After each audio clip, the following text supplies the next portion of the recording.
day I'm gonna move to Robbinsdale, and I hope you will come along. There'll be downs, there'll be ups, whiz bang days and monicums. We can find a balance, baby, baby, we can find a place to belong. Won't you please come with me to Robbinsdale? Come. How do we get from Robbinsdale to Glenwood Hills Hospital? My sister was born there. I think lots of people have a story about that hospital. We'd go on field trips there from school when it was Golden Valley Health Center. What I remember was I was out beer can collecting. That was a wonderful way to explore our world when we were little, because we would just head out into the woods and we'd look for beer cans. And we would walk down 26th Avenue, which is the borderline between Robbinsdale and Golden Valley, where I grew up in prestigious South Robbinsdale there. And we get into these little woods where Sahaki Park is, and I think it's called Mary Hills Park in Golden Valley. And we'd walk through there, and just below St. Margaret Mary's Church, there was a car that was wrecked in the woods. And that was where we were sure we were going to find beer cans, because if there was a car wrecked in the woods, they must have had beer, and there would be old beer cans around somewhere. And this car was probably from the 1950s. It's still there. And we would walk down the railroad tracks from there, and then we would walk up into Worth Park, and there was a bridge there that crossed the railroad tracks. And the bridge, I remember, had a plate on it that said, this bridge was built in 1927 or something. And my buddy was saying, yeah, just think of the guy he's coming along across this bridge. Maybe he's driving a Model T, and he's got a 6-pack of cone tops, probably a Glick growlers, because that was the cone top beer can we wanted. And he probably tossed them off the side of the bridge because the cops were chasing him. And now we can just go down to the woods and we'll find these old cone tops. Well, we would find all sorts of beer cans down there. Punch tops, before you had a pull tab that you could pull off the top, and cone tops and steel beer cans and whatever we could find. And we'd wander through the woods and look for all the places where the kids had their beer parties and find these cans. And then we would end up back at Little Twin Lake, the little beach there. And I remember this guy was sitting there, drinking a great big can of beer. It was a Schlitz malt liquor bowl, and he looked like a strange hippie guy, and he was smoking something. And I said, could I have that can? He's like, well, when I'm done with it, you can have it, kid. And then we went and looked for all the beer cans around in the woods there and came up off the trail. And then we were at this hospital. And I remember my sister was born there. And what do we know about that hospital? Well, it's a great hospital. So Glenwood Hills Hospital has kind of an interesting story. It is pretty unique for the upper Midwest. Golden Valley developed from the east to the west. So the eastern border is right on the border of Minneapolis. And that's kind of where this hospital gets its start. So there was a man named Raymond T. Raskop, and he was a business administrator at something called the Homewood Hospital in Minneapolis. So he was working at this Homewood Hospital in the 1920s. And he and his first wife, Helen, who was a registered nurse, got interested in mental illness, which is pretty early. Even today, there's a lot to learn about mental illness, but in the 1920s, they were really at the beginning of even thinking about how to have more modern approaches to mental illness. And so together, the two of them in 1932 purchased the bankrupt Homewood Hospital. So this hospital in Minneapolis they buy, and they turn that into the first fully chartered psychiatric hospital in the Northwest. Definitely in the state and kind of in the region. So that's about 1933, and we have an old photo of it. It's kind of this big white building, just a pretty basic looking building. And that's how the Raskops get their start. But in 1935, they're looking to expand, so that's when they start looking out towards Theodore Wirth Park. They buy this 35-acre property, and that's where the hospital is that you saw, Pete. So they buy that in 1935, and by 1936, they already have 2 buildings, and they admit their first patient to Glenwood Hills Hospital. Pete, when you were there, did you remember a great big, sort of regular looking hospital building and then lots of small houses, kind of little more residential looking units? Yeah, and one of them was a little bigger than the other ones, and it had kind of a red tile roof. There was also a great big house that was built sort of on the island between Sweeney Lake and Twin Lake there. Yes, and Raskoff lived on that sort of peninsula out into the lake. He eventually built sort of a mid-century modern home out on that peninsula. But yeah, so they start developing that property. There's an old painting of it, an oil painting of it originally, showing some of those old buildings. It used to be the Hart's greenhouse property. They had a nursery there. So we're in the 1930s, and originally the Raskoffs just sort of own it. It's their private business. But in 1937, there's a little quote that says, "Under pressure of heavy taxes and with concern for the future growth of Glenwood Hills, Mr. Raskoff deemed it wise to give up private ownership of the hospital, and in 1937, it was converted to a charitable trust." So now it's more of a nonprofit sort of structure. And they start putting out advertisements in newspapers, and I just want to read this announcement for their hospital because it really sounds more like a country club. So they've got a picture of their new hospital. It says, "Announcing Glenwood Hills Hospital, the Northwest's new hospital for the diagnosis, care, and treatment of nervous and mental disorders." And then they have this paragraph, 38 acres of elevated land and hills adjoining Glenwood Park and Twin Lake on Golden Valley Road. Beautiful surroundings, parks and drives, golf grounds, lakes, woods, creeks, country environment affording tobogganing, skiing and skating, or horseback riding. You could go swimming, fishing, ball playing, tennis, and croquet in season. They have new buildings equipped with all the modern facilities. They're fireproof, new detention windows, day rooms and occupational therapy, fireplaces, new hydrotherapy, the latest and most modern in architecture and construction. And food was also a big component of the hospital. So there's this funny line that says, "Tray and dining room services, an abundance of artesian well water." They're just pitching this beautiful hospital. I mean, it sounds relaxing, like an environment where you'd really want to go to sort of convalesce and maybe regroup and get a new start on life. So they keep going. In the 1940s, now they start a school of nursing. They have a neuropsychiatric school of nursing, which is pretty unique for the 40s. And they keep up with technology. They have their first X-ray film of a psychiatric patient in 1950. And this is all leading up to, by 1957, they're the largest non-governmental hospital meeting the needs of psychiatric patients in the Midwest. So they're this regional psychiatric facility. But then there's a little bit of a change, so now they keep growing. In 1958, they become a full-fledged general hospital. So that's when they opened what would be that big, really hospital-looking building that you would have seen. Huge. And it went down the back of the hill, so it seemed like it was small when you were up in that parking lot. There was a little circular parking lot there, campus, I guess. And then the backside was this 4 stories of glass and windows. Yes, big windows looking out over the lake. They offered all sorts of services, everything from surgical, medical, OBGYN. So you mentioned your sister was born there. A lot of kids were born there. In the 80s, my mom thought about giving birth to me there, but I actually was born in St. Louis Park. But so, they've got this great big new building and this school of nursing. So the School of Practical Nursing was licensed in 1958. And they graduated like 50 to 60 students each year for about 6 years. If you come to the Golden Valley History Museum, we have a great photo of all these nurses lined up on the basketball court. They're wearing their like starched white uniforms. They've got their prim little hats and stockings on. But if you look in front of them, is all their cigarettes that they threw down before the photo was taken.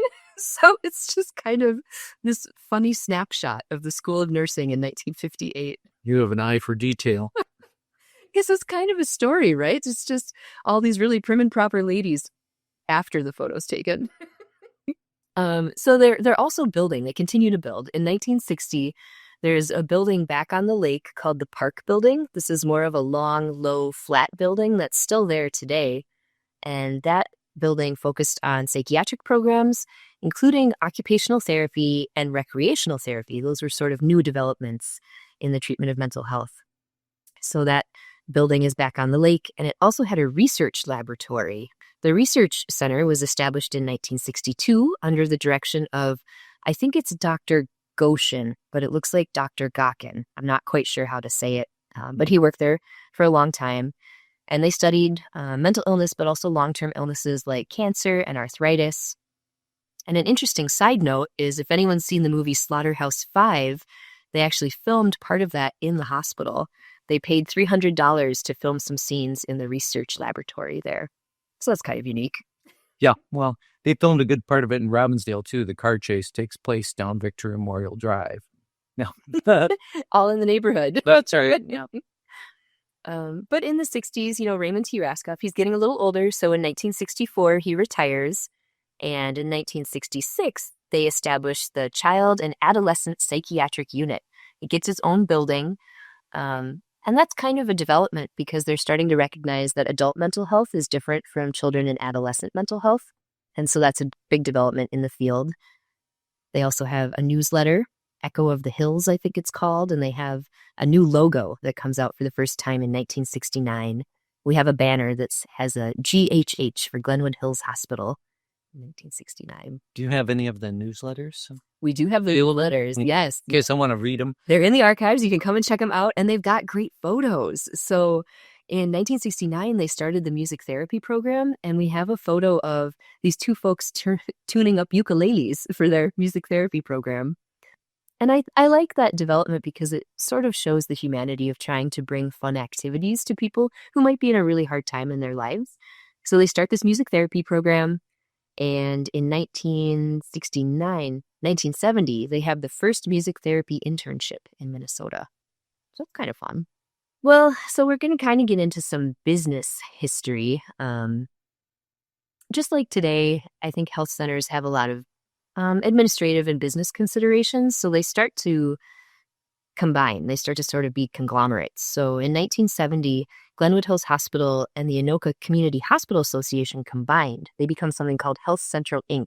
That also includes Mercy Hospital in Coon Rapids, Unity Hospital in Fridley, and they have a division for research and education. So these sort of like local homegrown hospitals can't really make it on their own anymore. They're starting to combine into a big group effort. But Glenwood Hills is still doing some of its own stuff. In 1971, they start some construction related to a couple new buildings called Building A and Building C. And if anyone remembers the Courage Center, they break ground on the Courage Center in 1971. It's a little bit of a separate entity, but it's right there at the corner. Now I think it's called the Courage Kenny Rehabilitation Institute. They sort of combined eventually. Isn't there another one just kind of across the way that's a neurology? Yes. Beautiful building. Yes, there's a neurology building just across from that, and they did win an architecture award for that building. So they were proud of that too. I actually took swimming lessons at the Courage Center when I was a little kid because the pool is nice and warm. That's good for folks with disabilities who want to be in the water, but also good for little kids. So that's where I learned how to swim.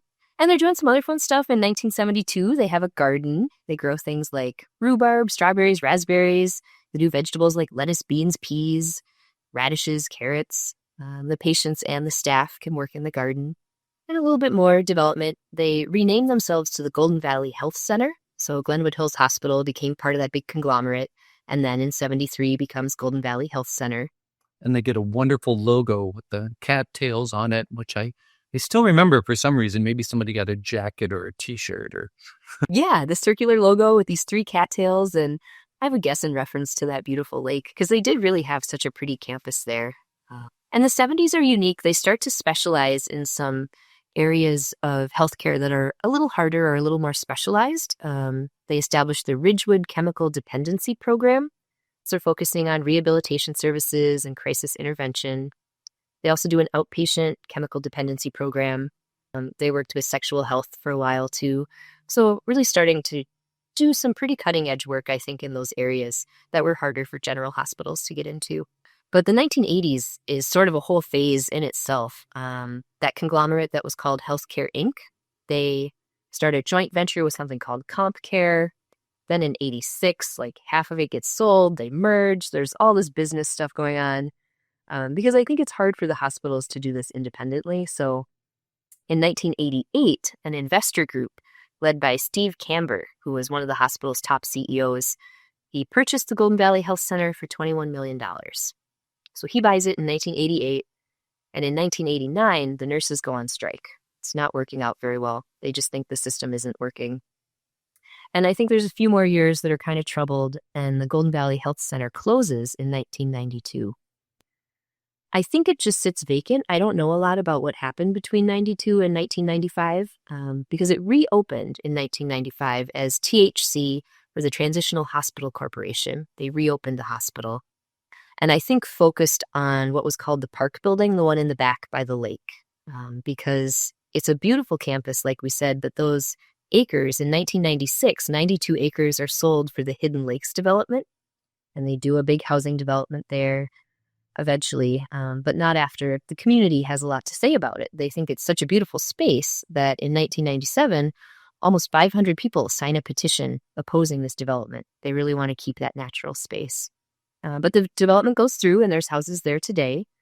And so is the Regency Hospital is in the back. The Minneapolis Clinic of Neurology, I think, is the one along Golden Valley Road. And the Courage Center is now the Kenny Rehabilitation Institute. So that's a quick overview of the hospital.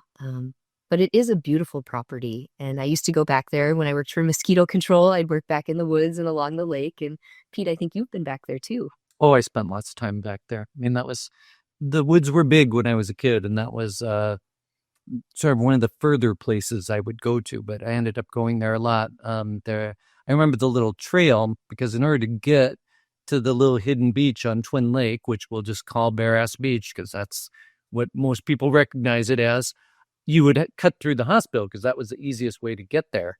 And there was always a grumpy old security guard there that would chase you or tell you can't be back here. But, when you're on a bicycle and he's walking, and there's just this little stretch of land they own. And then once you're on that trail, you're into Worth Park, and they don't own that. So, but I remember it was like one of the first times I saw a deer in the city. So I'm coming along that trail on my bike, and here's this great big deer, in the trail. And yeah, it's just, there's these two beautiful little lakes, and Twin Lake, right behind the hospital, was so deep, a nice place to swim, because the drop off, I think it's about 80 feet deep, and the drop off happens right away.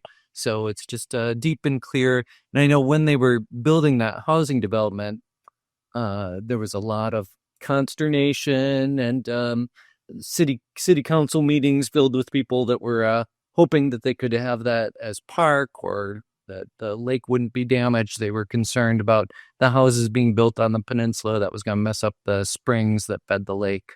And they were doing all sorts of testing of the water to see if it was going to be okay. Yeah. And I think you're right. A lot of people did meet back there to swim. So like some good wholesome activities, and maybe some other edgier activities. I think it was a hookup spot for a lot of folks. We have some stories about all that. Yeah, it was very popular among gay men, I think, in the 70s and 80s. Some cruising was going on back there, and some other poor behavior. And in general, just people drinking and smoking, and a beach that was without a lifeguard, or that was unsupervised.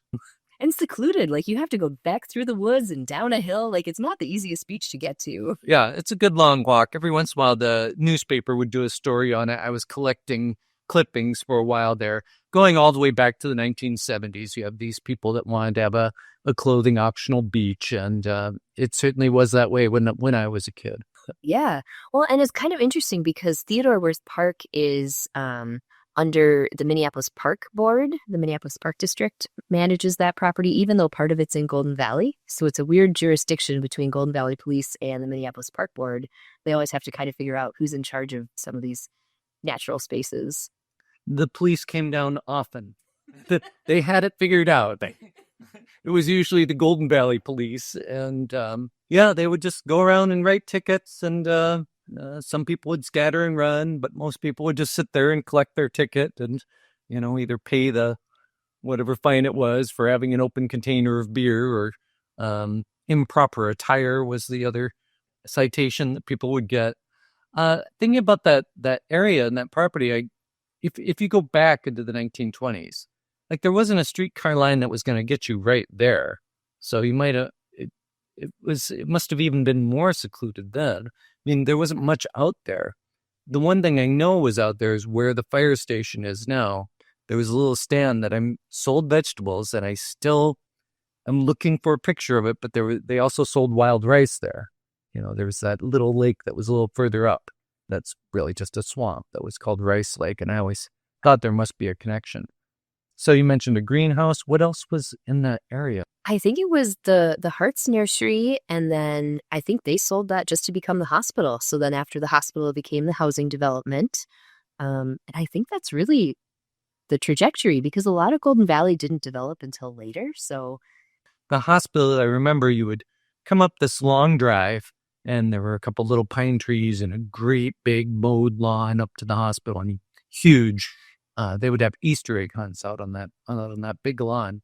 And then you'd come around the corner and you saw, and either the new hospital building was built right into the old ones, but what you saw was a circular drive and probably 5 or 6 buildings that I'm guessing were built in the 20s or 30s because they had the red tile roofs and they're brick buildings, and then the new building on top of that, and then a good sized parking lot, and then the little Regency building.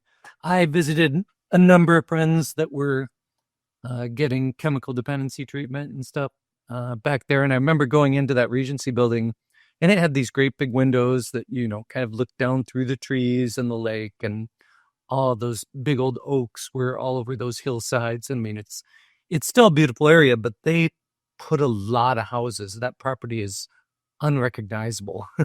yeah, they're really crammed in there. And I was working at mosquito control when they were building or updating some of them. Maybe they were putting more in, but yeah, they really crammed them in. I heard from someone who lives there that part of the agreement was if they did this housing development that was that concentrated, the city of Golden Valley wouldn't be responsible for snow removal. The streets are so tight that Or the roads. yeah, that development has to be in charge of their own roads and snow removal.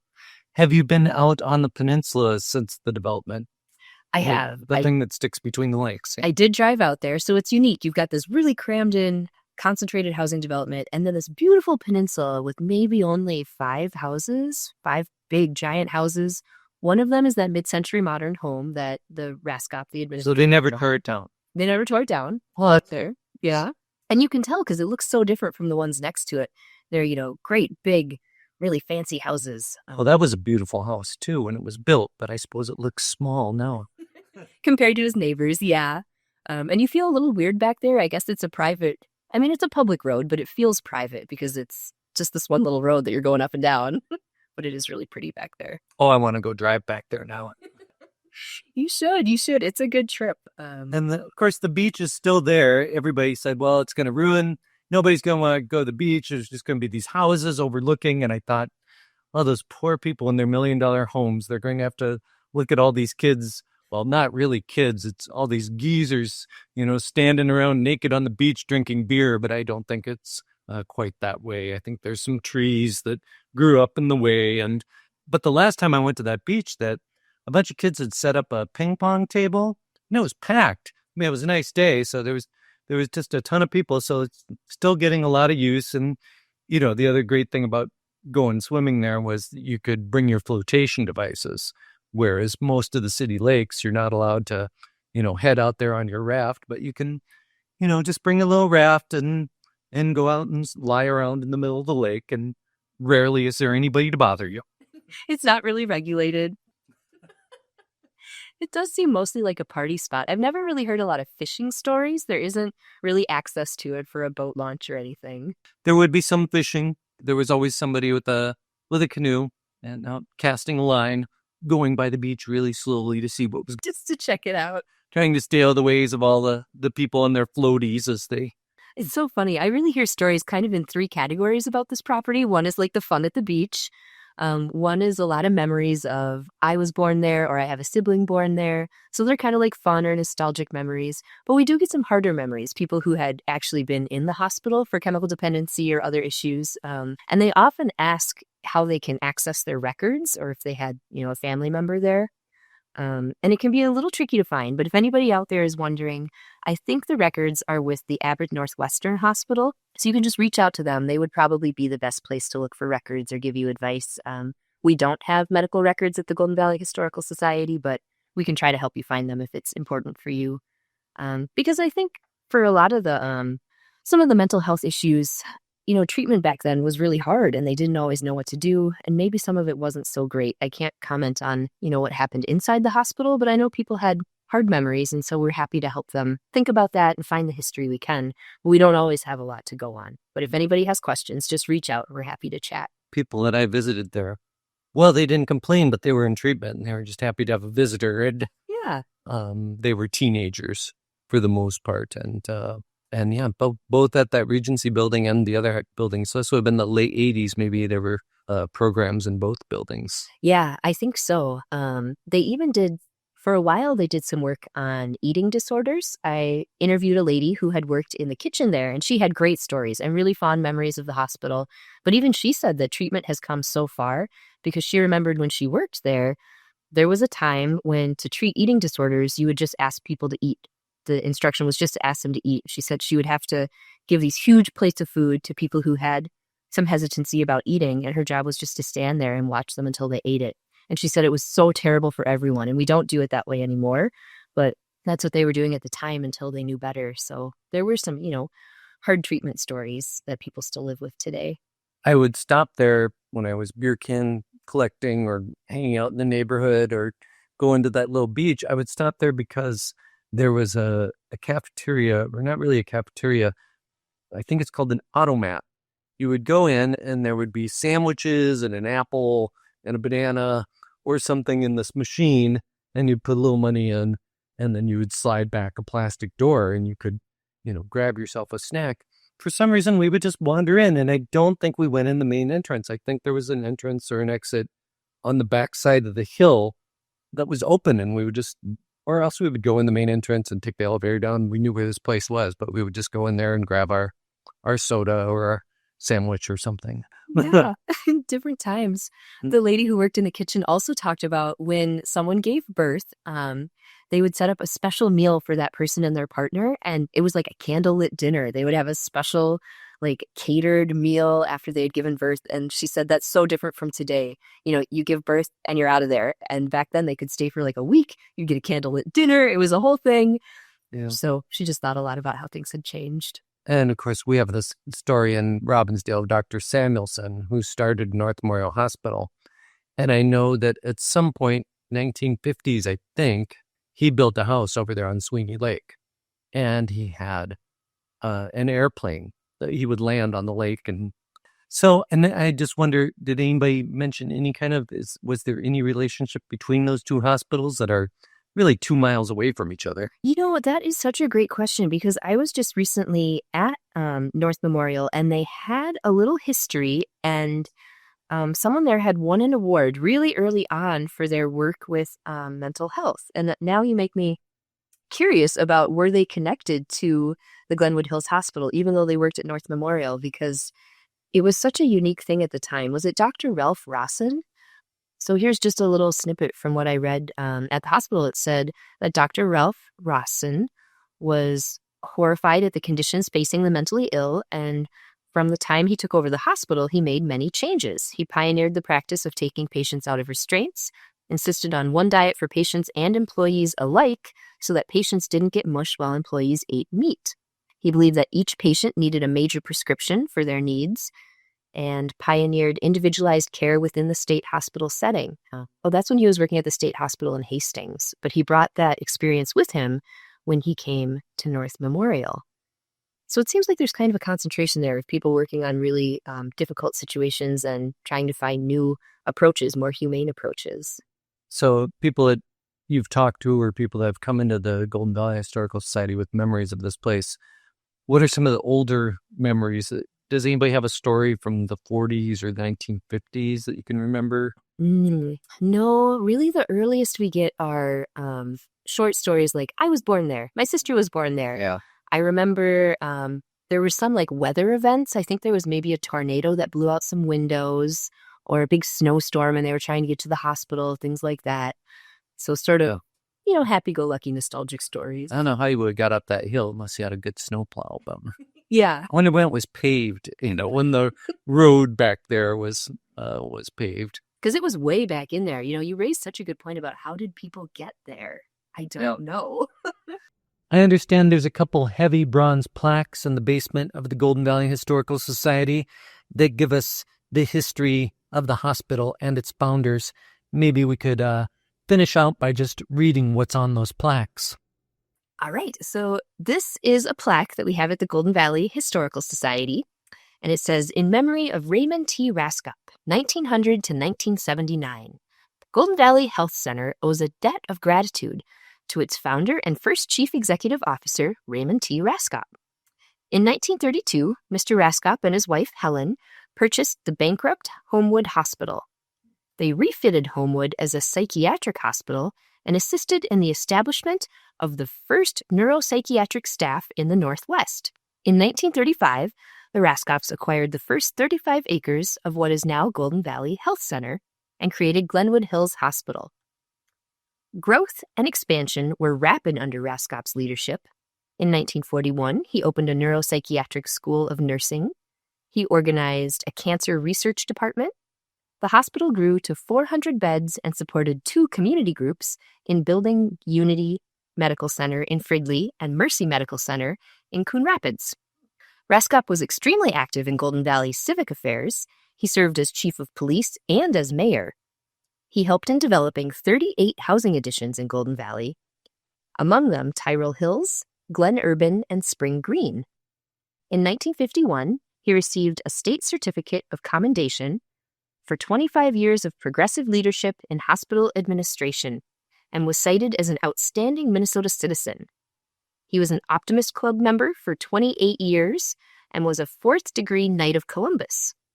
In 1956, he was honored as being chosen by the American Hospital Association to be a part of a special delegation which visited Russia. Raymond T. Raskop is remembered as an energetic and important influence in hospital and community life. His contributions to Golden Valley Health Center are not forgotten. So that was Raymond T. Raskop, and then I would also like to read a plaque commemorating his wife, Helen, who was his key partner in a lot of his business ventures. So this other plaque says, "In the loving memory of Helen Swenson Raskop, R.N., great leader of modern nursing, co-founder of Homewood and Glenwood Hills Hospital, graduate of Lutheran Deaconess Hospital, North Dakota, 1920, co-organizer of First Neuropsychiatric Staff in the Northwest, original member of the Board of Trustees of Glenwood Hills Hospital, respected and beloved by nurses, doctors, and patients alike. Her memory will be an inspiration in the great cause for which this hospital now serves. This tribute is erected by her devoted friends." Thanks for listening. I'm Crystal Boyd. Robbinsdale Revisited is brought to you by the Robbinsdale Historical Society. Our little history museum is located at 4915 42nd Avenue North in the heart of Robbinsdale. We're open Fridays and Saturdays from 10 to 3. You can also visit us online at robbinsdale.org.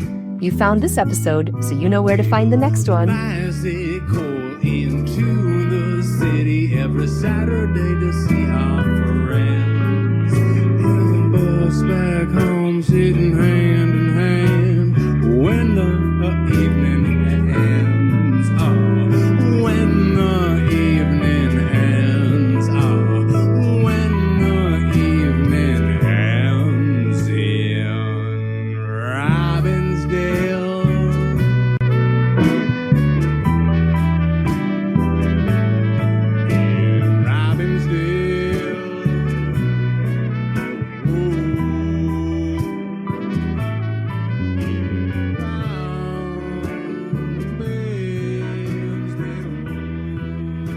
Our theme music is provided by Gabe Barnett and Them Rounders.